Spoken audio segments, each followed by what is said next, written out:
Karin von Hippel was a top counterterrorism official at the U.S. State Department during the Obama administration. She's now Director General at the think tank Royal United Services Institute. Thanks so much for joining us. Thank you. So, foreign policy, what is likely to emerge from this big state visit here? How will the what will he be pushing in terms of how he would like the relationship between the UK and the U.S. to be post-Brexit? Actually, I'm not sure there's a lot he can push. He's dealing with essentially a lame duck prime minister who's leaving office shortly, and so he is very aware he won't be able to seal any deals.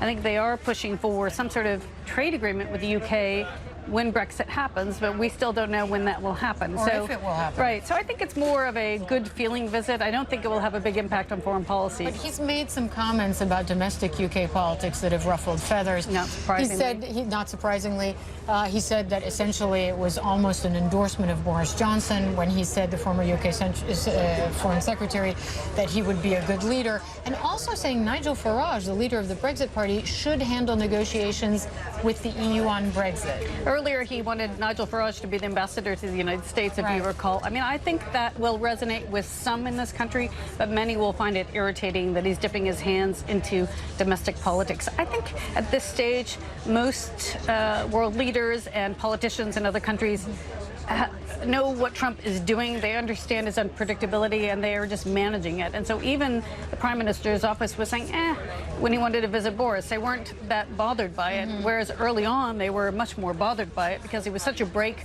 from the normal rules of diplomacy. What do you make of just the popular reaction to this visit? It hasn't been as passionate as the first working visit. I find that interesting. I wonder if it's partly Trump fatigue or what? How do you explain it? I mean, I think so. Let's see what tomorrow's protests are like. I agree with you. I was thinking the same thing when I was walking over here. It's kind of a hassle to get here because of security, but actually, you know, I think it's a resilience in this country that people just learn how to adjust to these types of visits. What will the UK's relationship with the US look like after Brexit? Because the price to pay for Brexit is having to forge much closer alliances, not just with the US, but with some Middle Eastern countries that may have very dubious human rights records, because you need to open up new markets. Right. I mean, I think it will be complicated. I think that this country is very aware that he makes promises that he doesn't always keep.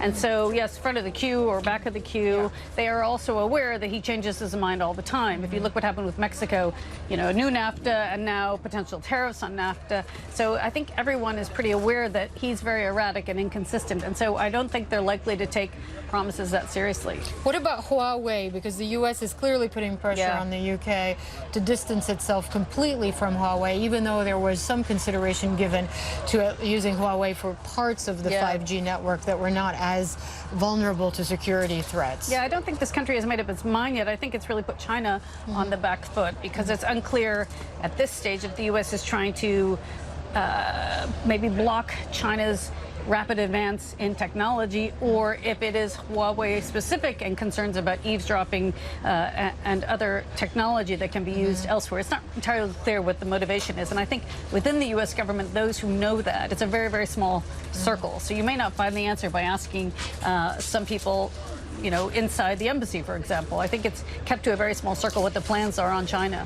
Will the UK outside of the EU be, I mean, will it have to not just listen and take on board what the U.S. says, but really feel the pressure and have to essentially obey the U.S. because it becomes a much more vulnerable single country outside of this big bloc? I think the UK will try to forge an independent perspective on a number of deals, and it will not always go along with the United States, in particular on the military side. I really don't think that would happen. Say the U.S. goes to war with Iran, I think the UK would not do that. So I don't think it will become this sort of obedient servant situation at all, but I think the UK will take some time to adjust post-Brexit anyway. I mean, it's been in this relationship for over 40 years.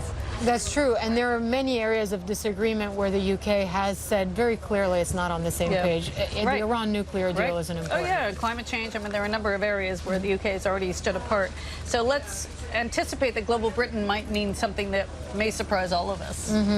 And lastly, the fact that the UK is putting on this display, and it's only done it for 2 other presidents in the past, why do you feel the UK felt the need to go to bestow upon Donald Trump the highest possible honor that it can? Look, I think many other countries know that he likes the bling and the displays. I mean, we saw that with the Chinese. And the Japanese. And the Japanese, and it didn't really work that well for China. So let's not assume that this kind of display will impact the relationship in a significant way. Thank you very much, Karin von Hippel. Thanks for joining us. Really appreciate your time.